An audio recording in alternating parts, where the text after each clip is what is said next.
ঘরের দরজাই যদি বন্ধ থাকে সেই ঘরেতে প্রবেশ করা যায় না।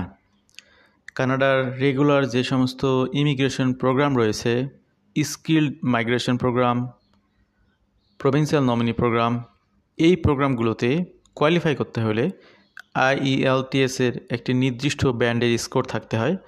যেই স্কোরগুলো উঠাতে গিয়ে আপনারা অনেকেই হিমশিম খেয়ে যান।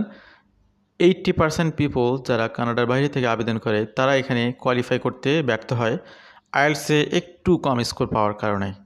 উদাহরণস্বরূপ আপনি আইএলটিএসের সবগুলো ব্যান্ডে কমপক্ষে 6 পেতে হবে। অ্যাক্সিডেন্টলি আপনি একটাতে 5.5 পেয়ে বসলেন, আপনার পক্ষে এক্সপ্রেস এন্ট্রিতে প্রোফাইল করা মোটেও সম্ভব না। এরকম অনেক প্রোগ্রাম আছে যেগুলোতে কোয়ালিফাই করা যায় না। আবার অনেকে আইএলটিএস করতে পারতেছেন, বয়স বেশি হয়ে গেছে। এখন কি করবেন? সব সমস্যার সমাধান রয়েছে আটলান্টিক ইমিগ্রেশন প্রোগ্রামে। একটি মাত্র প্রোগ্রাম যেখানে বয়সের কোনো লিমিট নেই, আইএলটিএস 5 পেলেও কোয়ালিফাই করবেন। তো এই জন্যই মূলত আমাদের